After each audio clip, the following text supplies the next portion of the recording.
সূরা আহজাবের ৬৭ নম্বর আয়াত। সন্তান বলবেন, হে মালিক, আমারে আমার মা বাবা কোনদিন নামাজের দাওয়াত দেয় নাই। রমজান মাস দোনোজনে সাহারি খেয়েছে, আমারে ডাকে নাই। মাঝে মাঝে আমার আম্মু ডাকতো, ওঠ বাবা সাহারি খায় রোজা রাখ। আব্বু আমারে ধমক দিয়া বলছে, খবরদার রোজা রাখিস না, চেহারা নষ্ট হয়ে যাবে।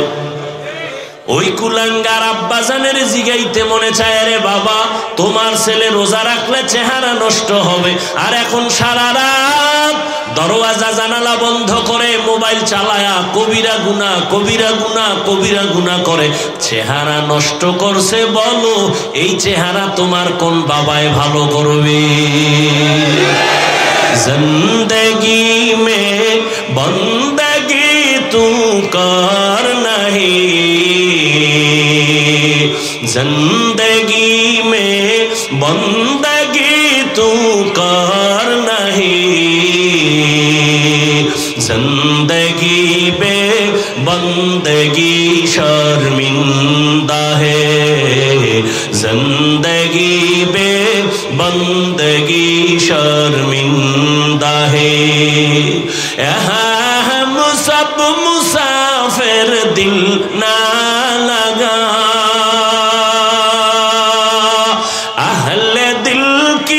नजर से रूह करता जा,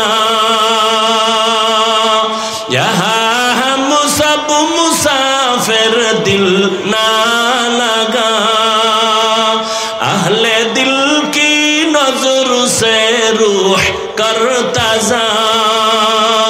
शाह दौलत सब फकीर घर नेक नहीं, शाह दौलत सब फकीर घर नेक नहीं, जिंदगी में बंदगी तू कर नहीं, जिंदगी में बंदगी तू कर नहीं, जिंदगी बे बंदगी शर्मिंदा है, जिंदगी बे बंदगी शर्मिंदा है। दुनिया का तलबगार ना हो, बाजार से गुजर हो, खरीदार ना हो। ये दुनिया एक मिसल कागज फूल है, ये दुनिया एक मिसल कागज फूल है, जिंदगी में बंदगी तू कर नहीं, जिंदगी में बंदगी तू कर नहीं, जिंदगी बे बंदगी शर्मिंदा है, जिंदगी बे बंदगी शर्मिंदा है, जिंदगी में बंदगी कुन बंदगी, बंदगी बे जिंदगी शर्मिंदगी। अरे नबीर आशिक, ঈমান আর আমল চূড়ান্ত সফলতার চাবি না। তোমার ঈমান আছে, আমল করেছো, মাত্র আল্লাহর হক আদায় করেছো। তোমার আমার উপরে বান্দার হক আছে না নাই? এই বড় ভাই তোমার উপরে ছোট ভাইয়ের হক, ও স্বামী তোমার উপর স্ত্রীর হক, ও মা বাবা সন্তানের উপর তোমার হক। বান্দার হক আদায় যদি না করো, কিয়ামতের ময়দানে আদালতে মামলা হয়ে যাবে। সন্তান বলবেন, হে মালিক, আমার মা বাবায় জুমায় যাইতো, আমারে আব্বা কখনো জুমায় ডাকে নাই। আমার আব্বা ওয়াজ মাহফিলে যাইতো, আমার বাবা কখনো ওয়াজের কথা বলে নাই। আলেম আসছে কোনোদিন ডাকে নাই। আল্লাহ বলবে, তোর কথা মেনে নিলাম, তবে প্রশ্ন, আমি কি তোরে বিবেক দিয়েছি? হ্যাঁ দিয়েছো। ওই বিবেক দিয়া ভালো মন্দ যাচাই করে গ্রহণ করলি না কেন? কুত্তার মধ্যে ভালো মন্দ যাচাইয়ের মেধা নাই। আমি আল্লাহ মানুষকে দিছি, গরুর মধ্যে দেই নাই, যে কারণে গরু বুঝতে পারে না কোনটা মালিকের হকের ফসল, কোনটা অন্যের ফসল। না বুঝার কারণে মালিকেরটা নিজের মনে কইরা মুখ লাগায় আর জরিমানা হয় মালিকের। মানুষ তো তোরে বুঝার ক্ষমতা দিছি, তোর কোনটা হালাল, তোর জন্য কোনটা হারাম, এগুলো কেন বুঝার পরও মানো নাই? বিবেকের সাথে বেঈমানি করছো। নিকয় করছি আমি মাওলা, আদালত কায়েম করছি ইনসাফের বিচারের জন্য। আজকে আমি আল্লাহ তোর বিবেকের বিচার করব। ইন্নাস সামআ ওয়াল বাসারা ওয়াল ফুআদ কুল্লু উলাইকা কানা আনহু মাসউলা। চোখের বিচার হবে, কানের বিচার হবে, অন্তরেরও বিচার হবে। সন্তান এই কথা শুনে ভয় পাইয়া বলবে, মালিক তোমার কাছে আমার একটা বিনয়ের আবদার আছে। কি? রব্বানা আতিহিম যিফাইনি মিনাল আযাব ওয়ালআনহুম লা'নান কাবীরা। ও আল্লাহ, আমারে যদি তুমি শাস্তি দাও তার ডবল শাস্তি আমার মা বাবারে দেওয়া লাগবে। আমারে যদি শাস্তি দাও অর্ধেক, এর ডবল শাস্তি আমার নেতা নেত্রী মুরব্বীরে দেওয়া লাগবে। কারণ আমার বাবায় যদি একটু আমারে বুঝাইতেন, আমি নামাজের মুসাল্লায় দাঁড়ায় যাইতাম। আমার নেতায় যদি বক্তব্য বন্ধ করে নামাজের ছুটি দিত, আমিও নামাজ পড়তাম। ও আল্লাহ, আমারে যদি ফিডা একটা দাও, আমার মুরব্বী যাদের কারণে আমি নামাজ চিনলাম না, তোমারে চিনলাম না, আমারে শাস্তি যা দিবা এর ডবল শাস্তি আমার মা বাবা মুরব্বীরে দিতে হবে। তাহলে আল্লাহর হক আদায় করতে গিয়া তুরিটি হইলে আল্লাহ মাফ করবে, বান্দারটা আল্লাহ মাফ করবে না, বান্দা ক্ষমা না করা পর্যন্ত। তাহলে মা বাবা হইয়া সন্তানের হক কি পরিমাণ আদায় করলেন, সন্তানের হক কি ছিল এই বয়ানই তো খবর নাই। মা বাবার উপরে সন্তানের এক হক। ওমরে ফারুক বাঘের বাচ্চা, নবীরে জবাই করার জন্য তরবারি নিয়ে দৌড়ায়, এত বড় সাহসী ওমর। এই ওমর এখন খেলাফতে বসা, রোম সম্রাট এত নাম শুই না কাঁপতেছে। গোয়েন্দা বাহিনীরে কয়, ওমরের এত ভয় লাগে কেন? দেখ ওমরের ডানে বামে প্রহরী কত, গোয়েন্দা কত, বডিগার্ড কত।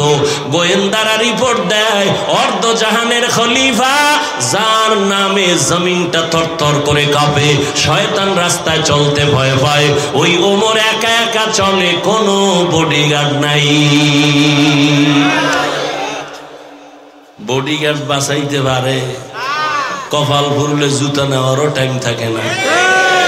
हकीकत से तू दुनिया बेखबर है, दुनिया की नुमाइश पर नजर। आওয়ামী লীগ গেছি গিয়া নাচো, শিক্ষা নাও, শিক্ষা নাও। আওয়ামী লীগ গেছে জন্য লাফাইও না, নিজেও শিক্ষা নিও। জুলুম করলে পরিণাম ফলটা তোমারও ভুগতে হবে। দুই গরুয়ে ধান খায়, কয় গরু? মালিকে বেতলই একটার পাশার উপরে বাড়ি আর একটা দৌড়, কয় তুই দৌড়াও কেন? কয় আর পরের সিলিয়াল আমার। हकीकत से तू दुनिया पे खबर है, दुनिया की नुमाइश पर नजर है। नमी गोयम के आज दुनिया जुदा बाश, बहर कारे के बाशी बा खुदावास। नाके तेल लागाइया घुमाও যুবক, কেন? কয় দেশ স্বাধীন, অথচ আমার মা বোনেরা সাংবাদিক নিয়ে আবার বলে আমগো দেহ ব্যবসা করে খাইতাম, ওই অধিকারটা আবার ফেরত চাই। এর যুবক মুসলমান তো নাকে তেল লাগায় নিশ্চিন্তায় ঘুমাইতে পারো না, কারণ ইহুদিরা ঘুমায় না, খ্রিস্টান ঘুমায় না, সারা দুনিয়ার বেঈমানরা পাগল হয়ে গেছে, একটাই টার্গেট, ইসলামকে দুনিয়ার থেকে মিটায় দিবে। মুসলমান তো ওই দিন নিশ্চিন্তায় ঘুমাবি যেই দিন পাড়ায় মহল্লায় রোডে ঘাটে ওলামায়ে কেরাম বুক টান করে কোরআনের বয়ান করবে, কোনো বেনামাজি সুদখোরের অনুমতি নেওয়া লাগবে না। মুসলমান তো নাকে তেল লাগায় ঘুমাবি সেই দিন যেই দিনে দেশের প্রত্যেকটা মাদ্রাসা আর মসজিদের কমিটির মধ্যে কোনো বেনামাজি থাকবে না। শিয়ালের রাতে মুরগি খেয়ে দিছে, কপাল খারাপ। আল্লাহ হেদায়েত দান করুন। ওমরে ফারুক রাদিয়াল্লাহু তাআলা তার সামনে গিয়া বাবায় অভিযোগ দিছে, সন্তান আমার কথা শুনে না, আমার হক আদায় করে না। কে কয়? অভিযোগ দিছে কে? বাবা। কার বিরুদ্ধে? ওমর তো ইনসাফের বাদশা, কথার আগে তরবারি রেডি। তুমি কার বিরুদ্ধে বিচার দিছো? কার সন্তান? বাদী ভাইছি, বিবাদীরে লাগবে নি। এটা কি দুনিয়া টেলিফোনে আউলা জাউলা হয়ে যাবে? হবে না। তোমার সন্তানের ডাকাও। সন্তানের ডাকাইছে, তুই বাবার হক আদায় করো না কেন? ওমরের কথা তো তরবারি আগে রেডি। এই তুই বাবার হক আদায় করনি। এবার ছেলে ডাক দিয়া কয়, খলিফাতুল মুসলিমিন, আমার একটু কথা বলার অনুমতি আছে নি? কয় আছে। বল। ইয়া খলিফাতুল মুসলিমিন, একটু বলেন আমার উপরে আব্বার কোনো হক আসেনি? কয় আছে। কি জানতে পারি? কয় হ, এক নাম্বার তোর বাবার দায়িত্ব ছিল, হক ছিল, ভালো একটা মা ঘরে আনবে। ছেলে ডাক দিয়ে কয়, খলিফাতুল মুসলিমিন, আমার আব্বা জানেই হক আদায়ে ফেল। আমার আব্বা আনছে ডানা কাটা হরি, ভালো মাইয়া আনে নাই, ডানা কাটা পরিমাণি। ঘরে আইয়া শ্বশুরের ডানা কাইটা কয়, এটারে ঘর থেকে নামা। শাশুড়ির ডানা কাইটা কয়, ঢাকা আলাদা ফেলাটল। ডানা কাটা ভরি, ডানা কাটবে, এরপর শেষে তোর কল্লা কাটবে। এরপরে ফেলাটলে বলবে তোর মাও খারাপ, বাপও খারাপ। কয়েকদিন পর তোরে খাইয়া জোগা বানাইয়া খালি ভিক্ষুকের থালা দিয়া কইব, তোর ডানাও কাইটা হিজরত করলাম, তুইও খারাপ। না হুজুর, আমার লাগে কসম খাইছে কোরআন লইয়া। তোর লাগে মাইয়া কসম খাইছে কোরআন লইয়া। মাইয়ার সিরিয়াল কত? এটা কেমনে কই? আমি কি তোর সিরিয়াল যত, মাইয়ারটাও তত। তোর কত? কয় হুজুর আমার 3, 2 মাইয়ার পরে এটা 3। তো মাইয়ারও 2 ফলার পরে তুই 3। আল খবিসা তুলি, খবিসের সাথে খবিস। এই বেটা, আল্লাহরে ফাঁকি দিতে পারবি? দরজা বন্ধ, জানালা বন্ধ, মোবাইলে আকাম করতেছ, কেউ দেখে না। কে দেখেন? আল্লাহ হেদায়েত দান করুন।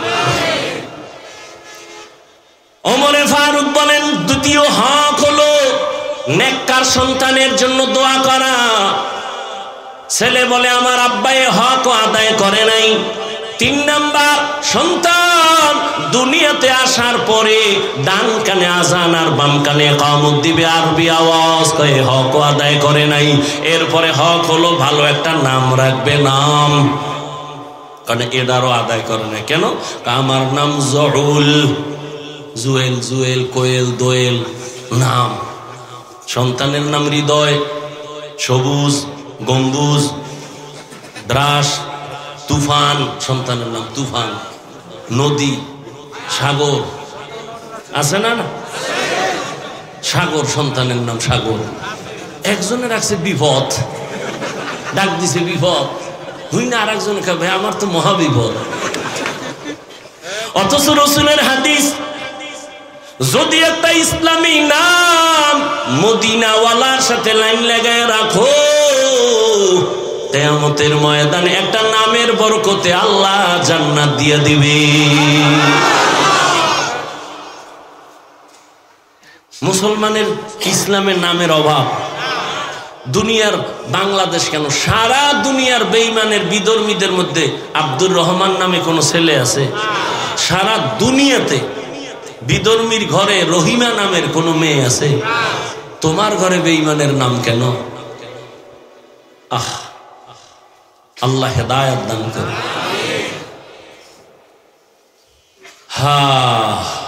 বাবা এ হক আদায় করে নাই। এরপরে বাবার হক 7 বছর বয়স যখন হবে নামাজের মুসাল্লায় দাঁড় করায় দিবে মা বাবা, আমার আব্বা আম্মা এই হক আদায় করে নাই। যেই সন্তানের হক মা বাবা আদায় করবে না, ওই সন্তানও মা বাবার হক আদায় করবে কিনা বলা যায় না। আর হক আদায় না করে উল্টা যদি আবার মোবাইল দিয়ে দেয়,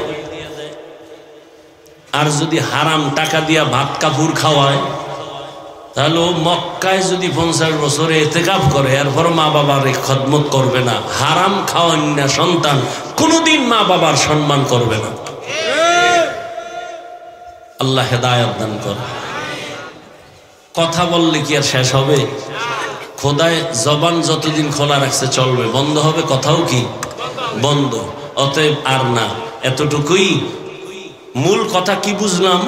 অনেকে খুব বাহাদুরি করি, নামাজ পড়ি, রোজা রাখছি, ইমানও আছে, আমলও আছে, আমি জান্নাত না, বহু দূর জান্নাত। মাত্র আল্লাহর হক আদায়ের রাস্তায় আছেন। বান্দার হক কতটুকু আদায় করছেন? স্বামী হইয়া স্ত্রীর হক কতটুকু আদায় করছেন? কয় হ্যাঁ, প্রথম হকটা আদায় করে লাইছি। কয় কি? কয় বিয়ার সময় বিদেশের ভিসা লইয়া লাইছি, যৌতুক নামের এই হকটা আদায় করছে। যারা যৌতুক খায়, দেয়, সহযোগিতা করে, সবাই জালেম, সবাই ডাকাত। জুলুমের বিচার মরার আগেই হবে। আল্লাহ হেদায়েতের দৌলত দান করেন। আল্লাহর হক, বান্দার হক রসুলের আদর্শ অনুযায়ী আদায় করে খাঁটি মুসলমান হইয়া দুনিয়ার থেকে ঈমানের সাথে যাওয়ার তৌফিক দান করেন।